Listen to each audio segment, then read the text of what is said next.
Et nous avons commencé à travailler dessus depuis lundi soir. Mais dans la nuit d'hier, tout a été bouleversé. Nous avons été conduits vers autre chose. Tout simplement parce que ce n'est pas notre parole à nous, mais c'est la parole de Dieu et c'est lui qui décide. Il a décidé que nous puissions parler ce soir de la sorcellerie. Est-ce qu'il y a de la sorcellerie dans ma vie? Je ne sais pas. Est-ce qu'il y a de la sorcellerie dans l'église ici? Je ne sais pas. Est-ce qu'il y a de la sorcellerie autour de nous? Je ne sais pas. Tout ce que je sais, c'est que nous allons parler de la sorcellerie. Et le titre de notre enseignement, c'est Combattre la sorcellerie. Combattre la sorcellerie. Nous allons d'abord lire dans 1 Samuel chapitre 15, verset 23.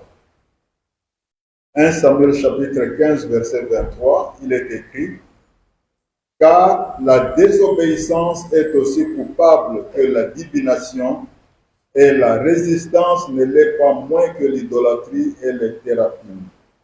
Puisque tu as rejeté la parole de l'Éternel, il te rejette aussi comme roi. Donc ce qui nous intéresse, c'est la première partie. Car la désobéissance est aussi coupable que la divination, et la résistance ne l'est pas moins que l'idolâtrie et les thérapies. Mais quand nous lisons ce même verset en anglais, par exemple, nous le lisons autrement. Je vais le lire tel que c'est écrit en anglais. Je vais le lire en français tel que c'est écrit en anglais. Il est écrit: car la rébellion est comme le péché de la sorcellerie, et la résistance est comme l'iniquité et l'idolâtrie. Donc la rébellion est comme le péché de la sorcellerie. Ça signifie que la sorcellerie existe et la sorcellerie est un péché. Parce que si la Bible en parle de cette façon-là, ça signifie que ça existe effectivement. Donc la sorcellerie est une réalité et la sorcellerie est un péché. Et la sorcellerie fait partie des œuvres de Satan, des œuvres du monde des ténèbres. Et tant que Satan va exister, les œuvres des ténèbres vont aussi exister. Tant que Satan va exister, les œuvres de Satan vont aussi exister. Tant que Satan va exister, la sorcellerie va aussi exister.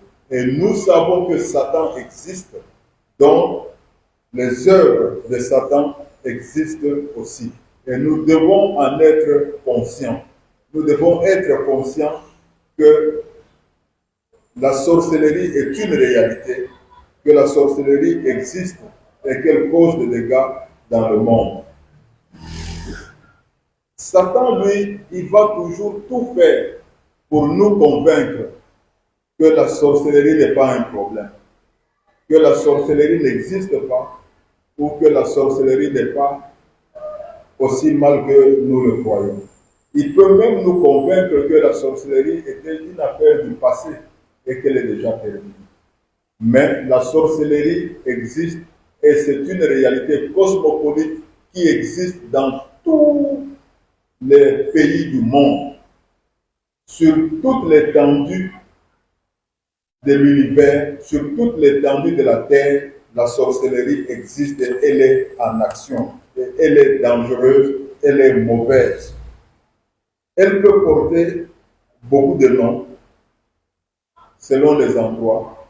Elle peut avoir beaucoup de manifestations différentes, mais elle demeure toujours la sorcellerie et elle continuera toujours à faire des victimes.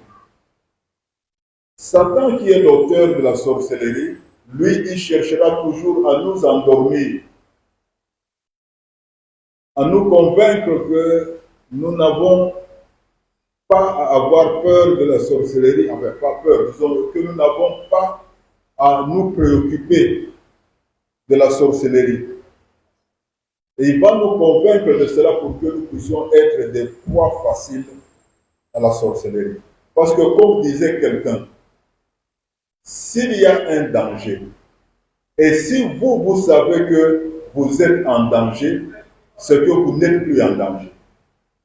Mais s'il y a un danger et que vous ne savez pas que vous êtes en danger, c'est là que vous êtes véritablement en danger. Parce que ce danger va vous détruire. Et c'est ce que Satan veut faire avec nous.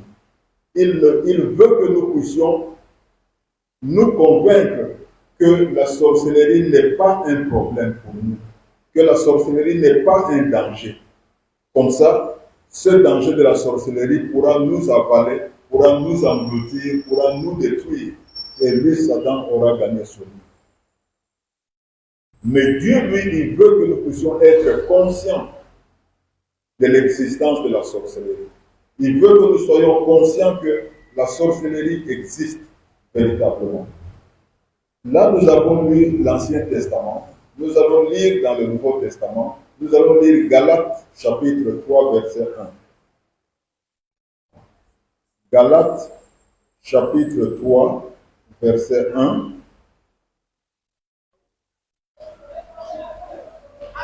Galates, chapitre 3, verset 1. Nous allons faire comme tout à l'heure, nous allons le lire dans Louis II et nous allons le lire en français dans la version anglaise, mais en français. Dans Louis II, il est écrit: Ô Galates dépourvus de sens, qui vous a fasciné, vous aux yeux de qui Jésus-Christ a été peint comme crucifié? Il dit: qui vous a fasciné? Je ne sais pas, le français, la langue française utilise souvent des pincettes pour dire certaines choses, pour ne pas dire une vérité crue, pour ne pas dire une vérité clairement. Ils essaient toujours d'enrober la réalité sous un manteau, c'est pas mon cas. Mais en anglais, on dit les choses telles qu'elles sont. Quand c'est rouge, on dit que c'est rouge. Quand c'est vert, on dit que c'est vert. On ne dit pas la couleur qui ressemble aux feuilles sauvages. On dit la couleur verte. Point. En anglais, on dit ceci: Ô Galates stupides, qui vous a ensorcelé pour que vous ne puissiez plus obéir à la vérité, vous aux yeux duquel Jésus-Christ a été peint crucifié. Donc, on dit bien: ô Galates stupides, qui vous a ensorcelé? Donc, qui a appliqué la sorcellerie sur vous? Qui vous a rendu victime de la sorcellerie? C'est ça que nous lisons dans Galates chapitre 3, verset 1. Donc là où il dit qui vous a fasciné, d'ailleurs il y a des versions qui disent qui vous a envoûté. Donc, ça signifie qui vous a ensorcelé.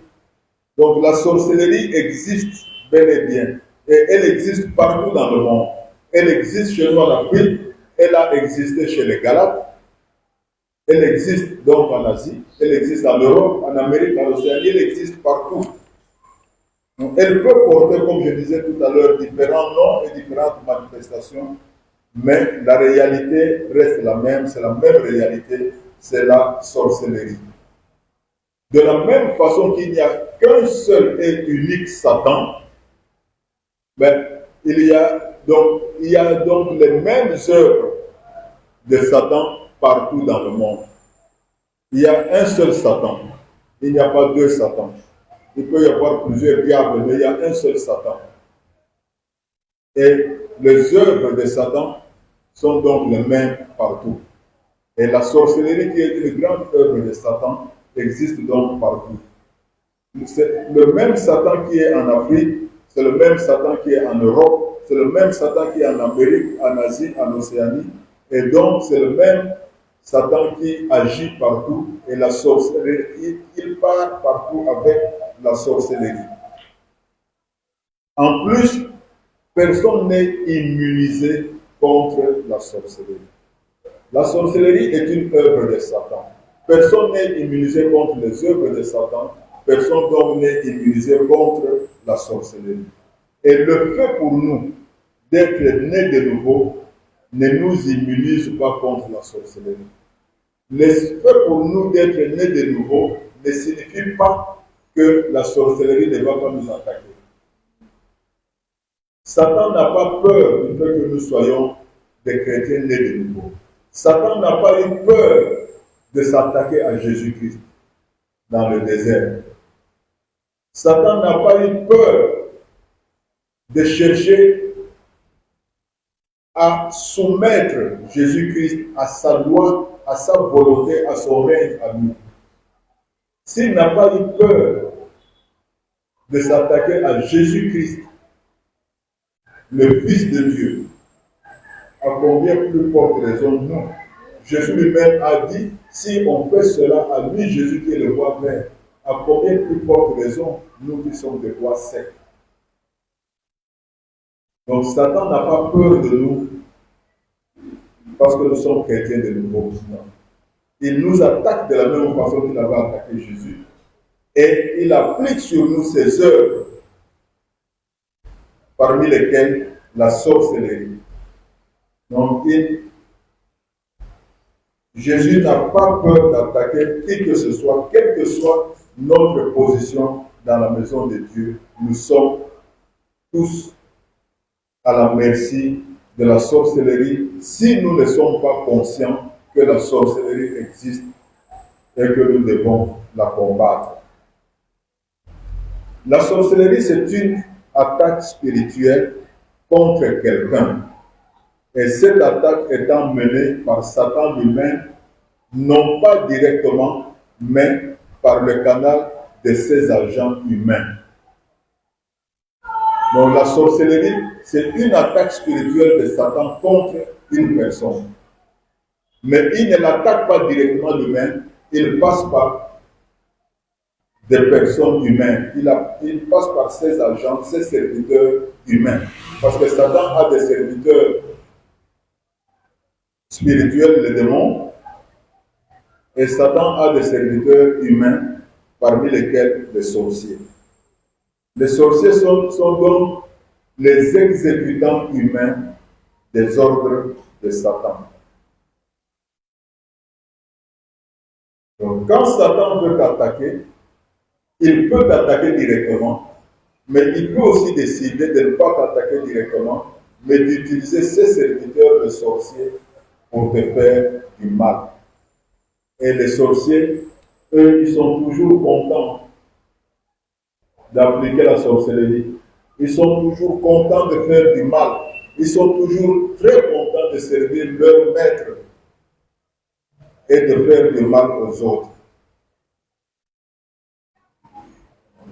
Quand un sorcier ensorcelle une personne, il y a un certain nombre de choses qui arrivent dans la vie de la personne ensorcelée.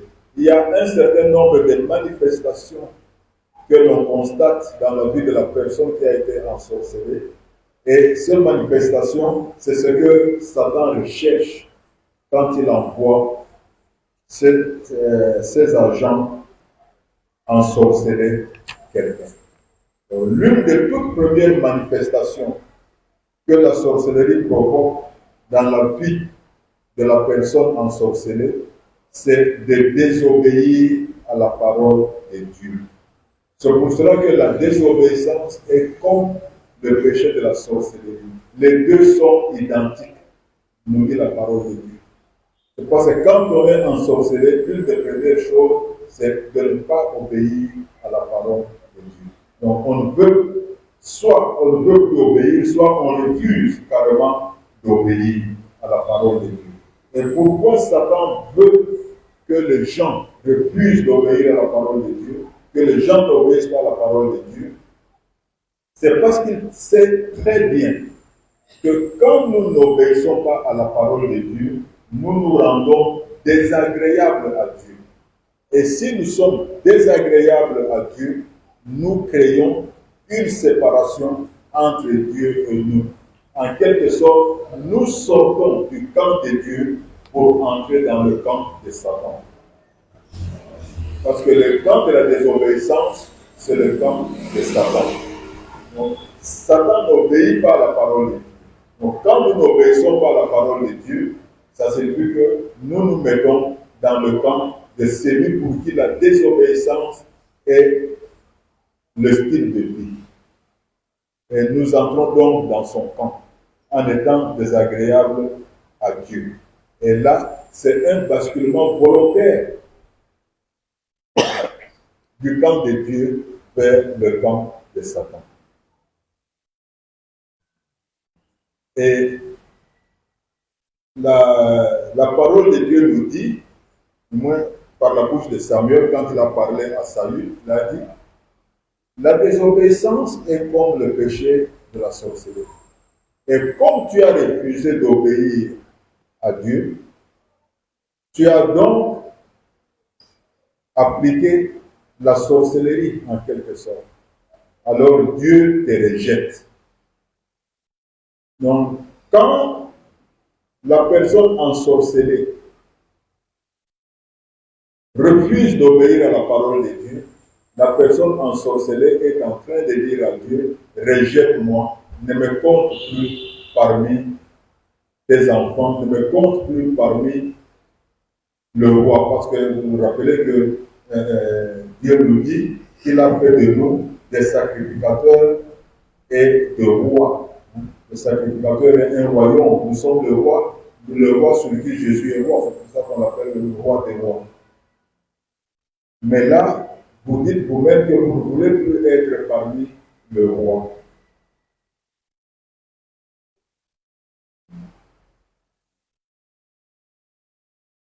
Donc, l'intention de Satan, c'est de nous séparer de la présence active de Dieu. Et ça a toujours été sa plus grande préoccupation depuis le début. Donc, ce que Satan a toujours de plus recherché dans notre vie, c'est de nous séparer de Dieu. Il l'a fait dans le jardin d'Éden. Il l'a fait avec Adam et Ève. Il a réussi à séparer Adam et Ève de la présence de Dieu. Et c'est ce qu'il cherche toujours à continuer à faire dans notre vie. Et c'est ça la première préoccupation, ou la première conséquence de la sorcellerie. C'est nous séparer de Dieu, séparer l'homme de la présence de Dieu. Lisons maintenant Ézéchiel chapitre 13. Ézéchiel chapitre 13, versets 18 à 23.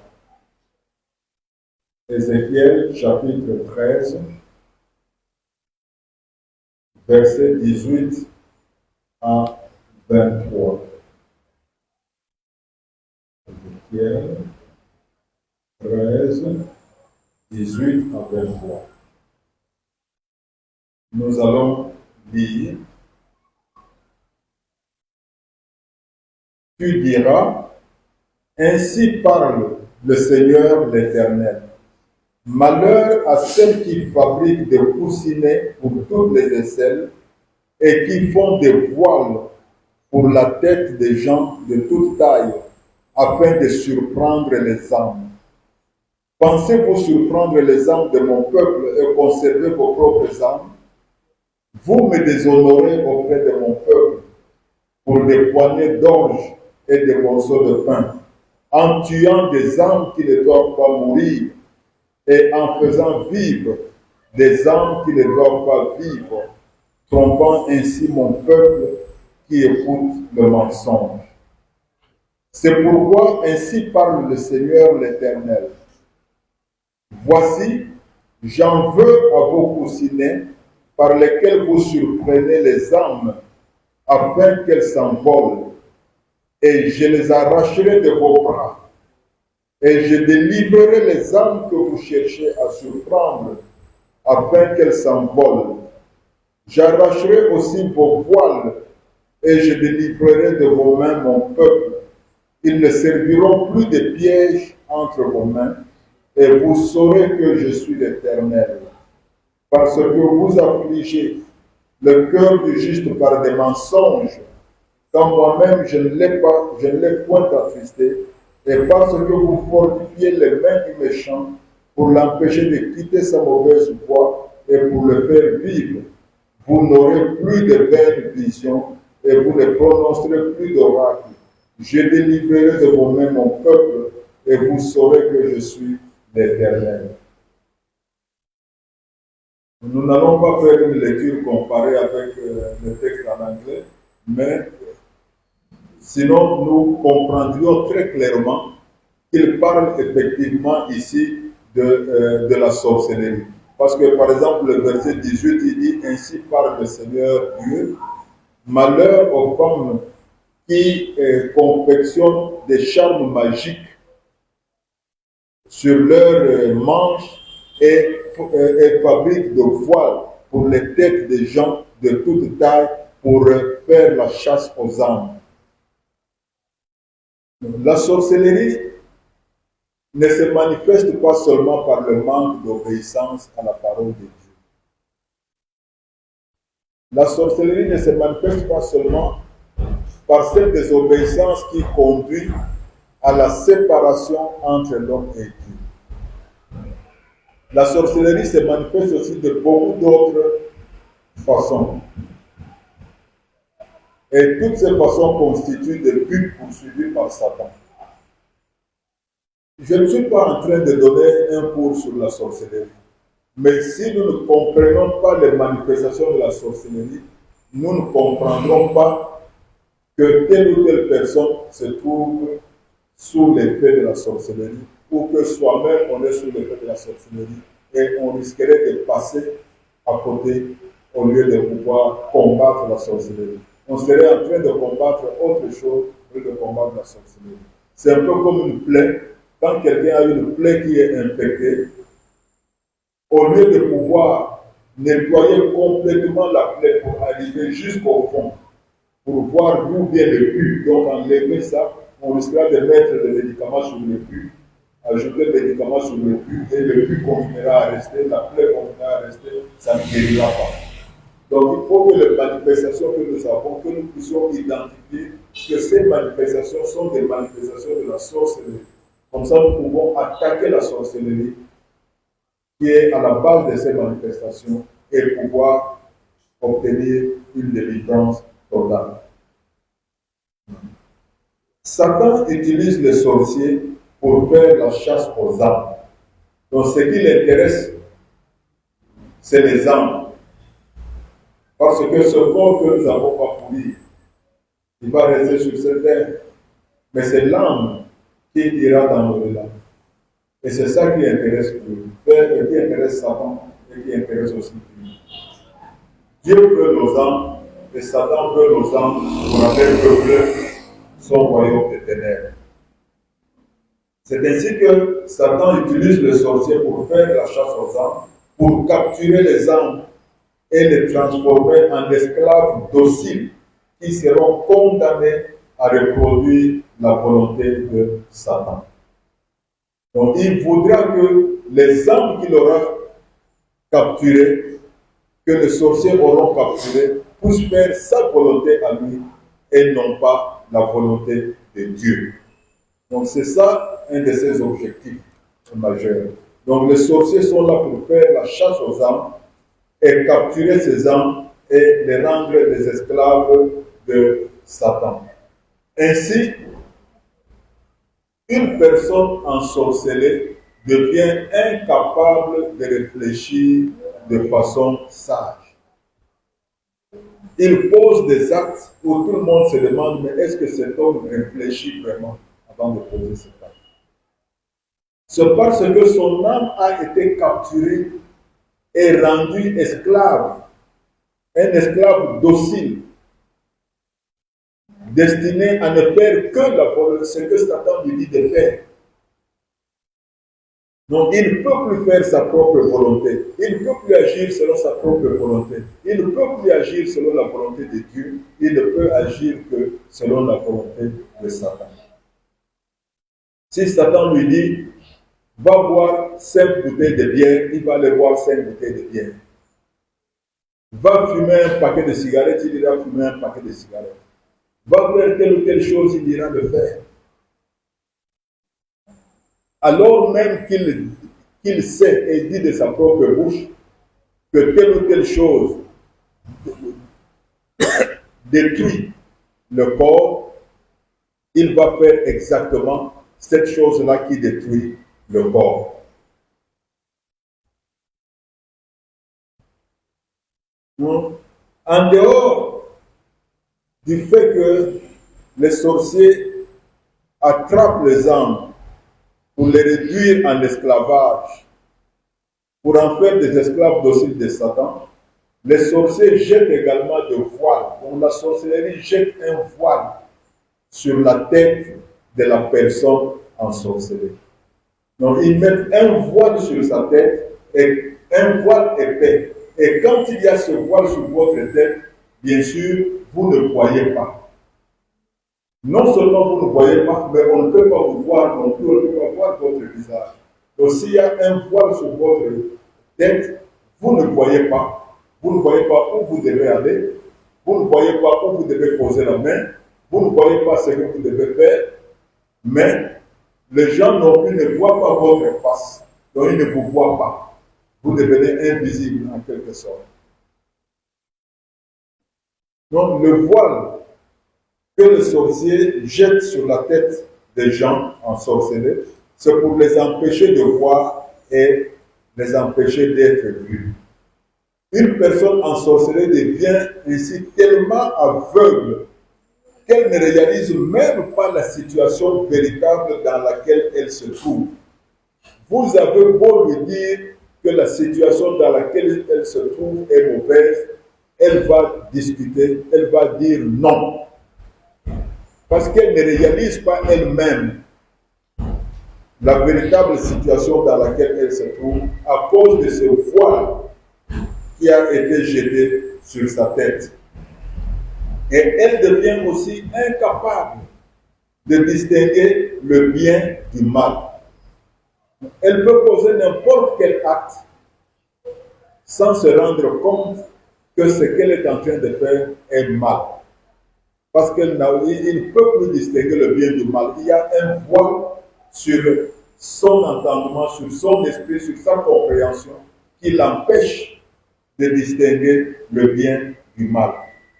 C'est pour cela qu'une personne ensorcelée peut avoir des attitudes et des comportements qui vont le rendre ignoble et indésirable auprès de leur entourage. Et elle va se plaindre en disant personne ne veut d'elle, personne ne l'aime, tout ça. Mais elle ne remarquera pas que c'est à cause d'elle-même que cela arrive. Que c'est à cause de son propre comportement que cela arrive. Donc, le voile spirituel qui couvre la tête de la personne ensorcelée l'empêche aussi d'être vu par les personnes qui pourraient éventuellement lui venir en aide. Ou les personnes qui ont besoin de quelqu'un de qualifié, par exemple, ou quelqu'un qui a telle ou telle aptitude.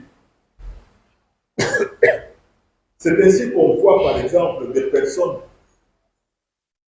qui ont de très grandes aptitudes dans tel ou tel domaine, qui cherchent du travail dans ce domaine-là, auprès d'entreprises qui sont dans le besoin de personnes qualifiées, auprès d'entreprises qui sont dans le besoin de personnes ayant ces qualifications, ayant ces aptitudes, mais ils ont beau déposer des demandes d'emploi, soit on ne leur répond pas, soit on leur répond négativement, soit même on les appelle pour une interview.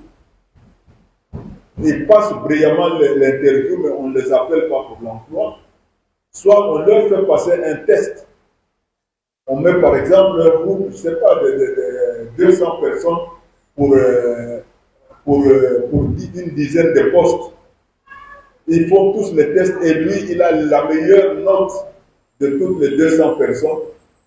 Mais on va prendre la dizaine de personnes parmi ceux qui viennent après lui, mais lui, on le laisse, on ne le prend pas.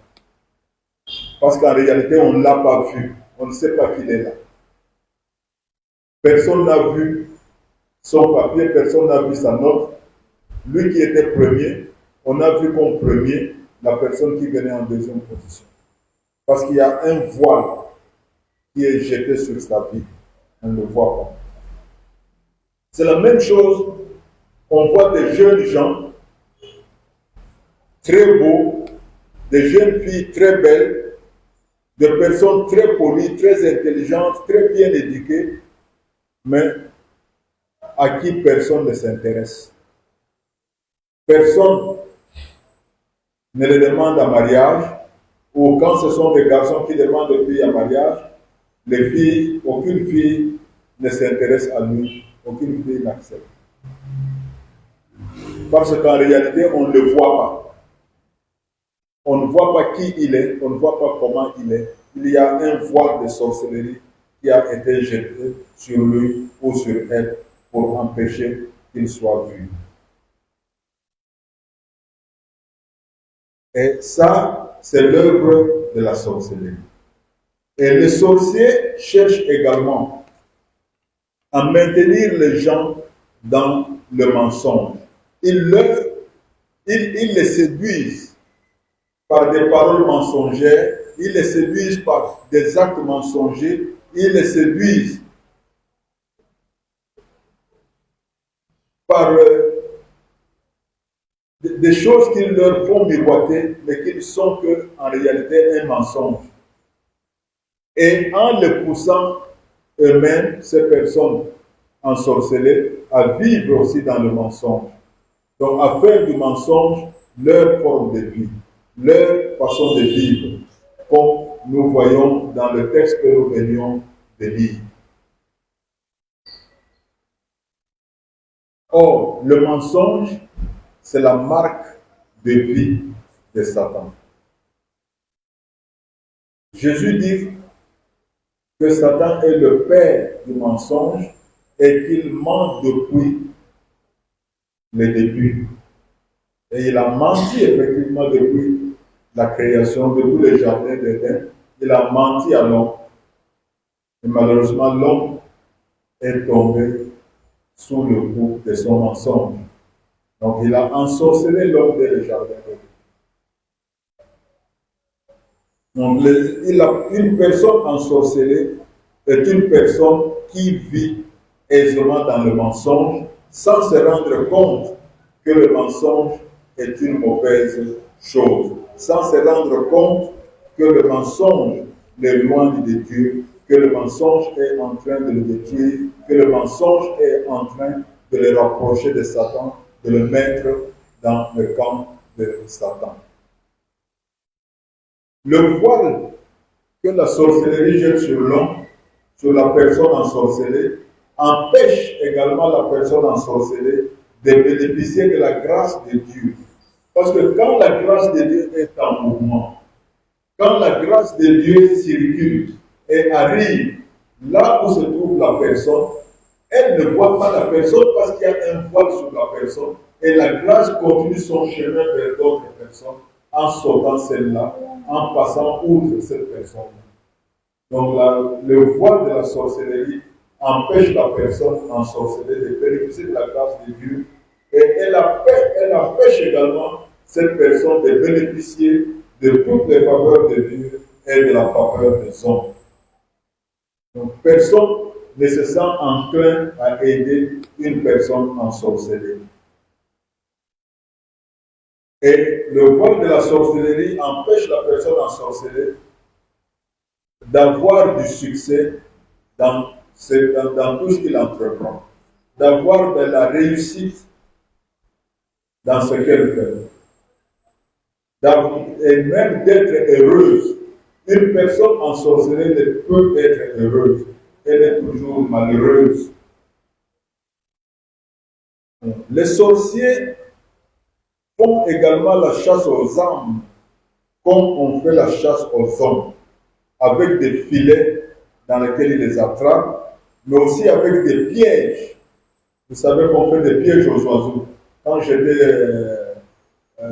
j'étais enfant et adolescent, nous avions l'habitude d'aller faire des pièges aux oiseaux en forêt et en brousse, et nous en attrapions, et c'était bon à manger. Mais ça, c'était le passé. C'est juste pour dire qu'on peut faire des pièges aux oiseaux. Eh bien, les sorciers font aussi des pièges aux hommes, de la même façon qu'on fait des pièges aux oiseaux. Et ils arrivent à attraper les âmes dans leurs pièges. Ils font aussi la chasse aux âmes, comme on fait la chasse aux oiseaux, en utilisant des fusils et des arcs avec des flèches. C'est pour cela que les sorciers peuvent rendre quelqu'un malade, que les sorciers peuvent blesser quelqu'un, que les sorciers peuvent tuer physiquement quelqu'un. Et quand les sorciers donc attrapent une âme comme ça, non seulement ils les transforment en esclaves, non seulement ils mettent un voile sur cette âme, mais ils vont également se mettre à torturer cette âme. Le sorcier en général, à quelques rares exceptions près, ne cherche pas nécessairement à tuer la personne dans l'immédiat. Il veut d'abord faire souffrir la personne. Plus la personne souffre, plus ils sont heureux. Donc ils vont torturer la personne qu'ils ont attrapée. Ils vont rendre cette personne très malheureuse. Et même comme ça ne leur rapporte rien de tangible, parce que quand les sorciers vont souffrir les gens comme ça ne leur rapporte rien de tangible. Ils ne deviennent pas plus intelligents, ils ne deviennent pas plus riches, ils ne deviennent pas plus vivants ou quoi, ou ils ne deviennent pas plus beaux, rien du tout. Mais ils se sentent heureux de faire souffrir les autres. Donc plus ils voient les autres tristes, plus ils voient les autres malheureux, plus ils voient les autres agités, instables, déprimés, plus ils sont contents. C'est ça qui leur procure la joie. C'est ça leur gloire. Leur gloire est de voir les autres souffrir. Ainsi, la personne ensorcelée devient exactement comme un oiseau. C'est pour ça qu'on compare les armes que les sorciers pourchassent aux oiseaux. Vous savez, quand un oiseau est quelque part, il ne reste pas tranquille. Il est toujours agité, toujours en mouvement. Il ne reste pas calme, stable, là où il est. Il est toujours en train de bouger. Mais une personne ensorcelée est aussi marquée par son agitation. Donc il devient agité, il devient instable, il est incapable de se concentrer sur un sujet précis. Donc, il ne peut pas se concentrer sur un sujet précis. Toujours agité. Ses pensées volent comme un oiseau d'un sujet à un autre, sans se poser véritablement sur un sujet donné, sur un sujet bien précis. Ainsi, une personne ensorcelée devient incapable de bien planifier sa vie comme il se doit. Les sorciers ne font pas que ça. La parole de Dieu nous dit que les sorciers, il reproche de tuer des âmes. Il dit, en tuant des âmes qui ne doivent pas mourir et en faisant vivre des âmes qui ne doivent pas vivre. Donc les sorciers font également un échange de vie et de mort, un échange d'âmes. Ils prennent des personnes qui normalement devaient continuer à vivre, ils les tuent pour faire vivre ceux qui normalement auraient dû mourir. C'est ainsi que dans le village, on dit par exemple que cette personne-là, chaque fois qu'elle devient très malade, on pense qu'elle va mourir, on se rend compte que quelqu'un d'autre meurt dans le village et la personne retrouve la santé, retrouve la vigueur. Ce sont des œuvres de la sorcellerie, tout ça. Donc les sorciers sont là pour tuer les personnes qui ne devraient pas mourir, les personnes qui devraient continuer à vivre, les personnes dont la fin de vie n'était pas encore arrivée, ils n'avaient pas encore accompli leur nombre de jours, mais les sorciers les tuent pour échanger leur vie contre la mort de la personne qui aurait dû mourir. Donc il faut cet échange. Donc sur l'ordre de Satan, les sorciers vont tuer une personne qui aurait dû ne pas mourir. pas seulement en échange avec une autre âme, mais même juste pour le tuer, pour qu'il ne puisse pas accomplir sa destinée. Pour qu'il ne puisse pas accomplir sa destinée. Donc ça, c'est ce que les sorciers font également. Et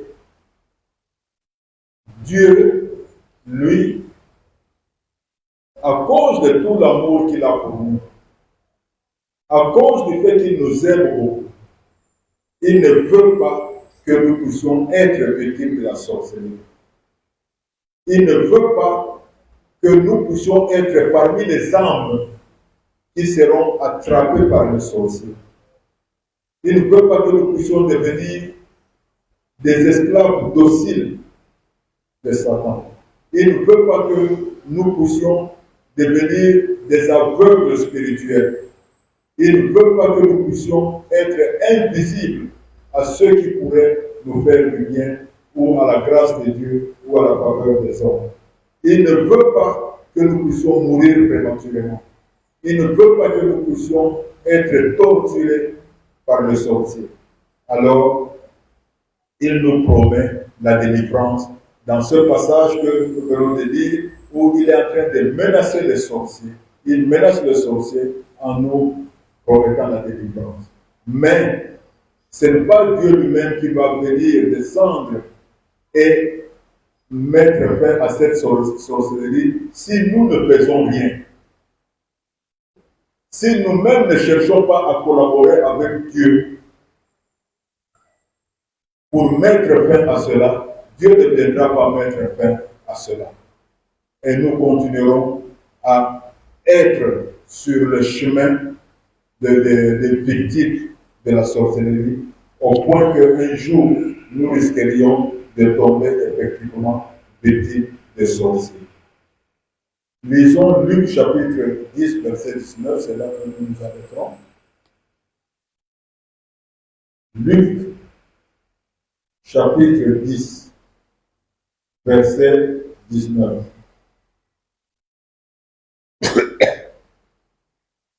Luc chapitre 10, verset 19 dit, c'est Jésus qui parle, « Voici, je vous ai donné le pouvoir de marcher sur les serpents et les scorpions et sur toute la puissance de l'ennemi, et rien ne pourra vous nuire. »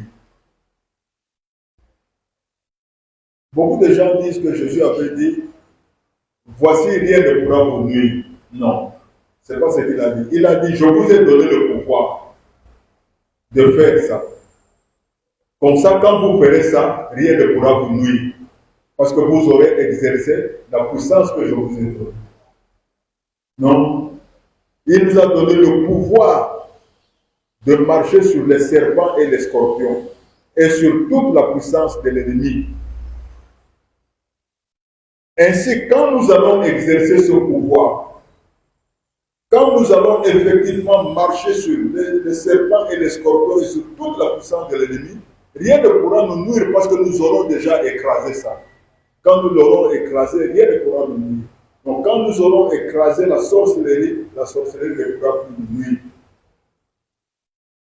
Donc Dieu veut que nous ne devenions pas des jouets entre les mains des sorciers. Il ne veut pas que nous soyons des jouets entre les mains des sorciers. Et pour cela, il nous a donné l'autorité d'utiliser son pouvoir à lui. Il nous a donné l'autorité d'utiliser sa puissance à lui sur toute la puissance de Satan. Pas sur une partie de la puissance de Satan, mais sur toute la puissance de Satan. C'est-à-dire y compris la sorcellerie. Donc ça, c'est une autorité que Dieu nous a donnée. Il nous a conféré cette autorité. Donc nous avons l'autorisation et l'autorité nécessaires pour pouvoir écraser la sorcellerie, qui est une des puissances de Satan. Et nous avons cette autorité-là sur toute la puissance de Satan, pas une partie. C'est donc en nous qu'il est donné de détruire la sorcellerie et tout ce que les sorciers utilisent pour faire la chasse à nos âmes. Ce n'est pas Dieu lui-même qui viendra détruire ça. Ce n'est pas Dieu lui-même qui viendra détruire les filets que les sorcelleries utilisent pour attraper les âmes. Ce n'est pas Dieu lui-même qui viendra détruire les pièges que les sorciers tendent pour attraper les âmes. Ce n'est pas Dieu lui-même qui viendra déchirer le voile que les sorciers jettent sur les âmes. Dieu nous a donné l'autorisation et l'autorité et le pouvoir nécessaire de le faire, nous. Donc il ne viendra pas faire ça à notre place parce qu'il n'est pas un dictateur. Quand il nous donne un pouvoir, il s'attend à ce que nous-mêmes puissions appliquer ce pouvoir. Il ne viendra pas se mettre à appliquer ce pouvoir à notre place. Parce qu'il nous l'a déjà donné. Donc c'est à nous, à nous-mêmes de le faire. C'est à nous-mêmes de combattre la sorcellerie. C'est à nous-mêmes de détruire les œuvres des sorciers. Nous devons donc détruire tout ce que les sorciers utilisent pour faire la chasse aux âmes.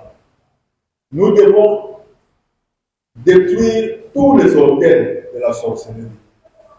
Nous devons détruire tous les récipients qu'ils utilisent pour fabriquer leur sorcellerie. Nous devons détruire tout le coussinet qu'ils fabriquent. Nous devons déchirer tous les voiles qu'ils jettent sur les têtes des personnes qu'ils ensorcellent. Déjà, les personnes qui sont ensorcellées, nous devons déchirer le voile qui est sur eux. Et nous devons aussi déchirer le voile qui sont encore entre les mains des sorciers, qui n'ont pas encore jeté sur les personnes. Nous devons le déchirer pour que cela ne soit jeté sur personne. Et nous devons aider ces personnes qui avaient été victimes de sorciers à être délivrées de la sorcellerie. Ici, je parle de sorcellerie passive, c'est-à-dire ceux qui sont victimes de la sorcellerie, pas ceux qui pratiquent la sorcellerie. Là, c'est autre chose. Là, il existe aussi le moyen de le combattre, mais ce n'est pas de ça que nous parlons aujourd'hui. Donc, nous devons chasser tout esprit de mort, et plus particulièrement des morts précoces, des morts prématurées. Parce que ce sont les esprits avec lesquels le sorcier travaille pour détruire les gens, pour faire mourir les âmes qui ne devaient pas mourir. Ils travaillent avec l'esprit des morts prématurés. Donc, nous devons chasser ces esprits, nous devons paralyser ces esprits pour qu'ils ne puissent pas agir ni dans nos vies, ni dans la vie de nos membres de famille, ni dans la vie de nos églises. Donc nous devons y mettre fin. Nous devons savoir que notre destinée entre les mains de Dieu, c'est Dieu qui doit déterminer la durée de notre vie. C'est Dieu qui doit savoir quand notre vie doit prendre fin.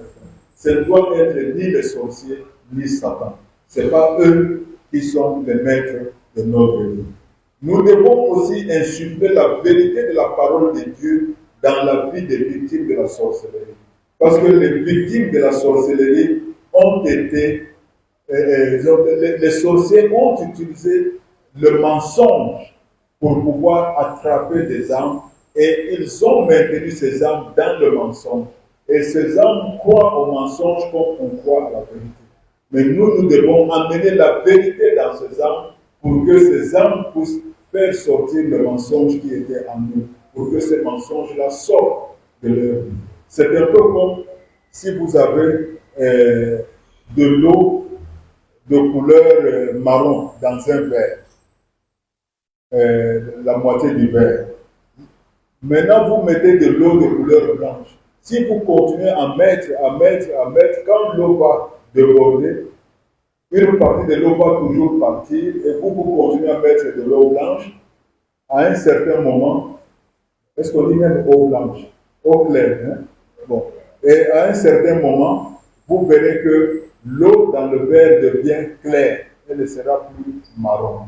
Donc c'est la même façon, nous devons continuer à insuffler la parole de Dieu dans la vie des personnes qui avaient été victimes de la sorcellerie et que nous avons pu délivrer de cette sorcellerie.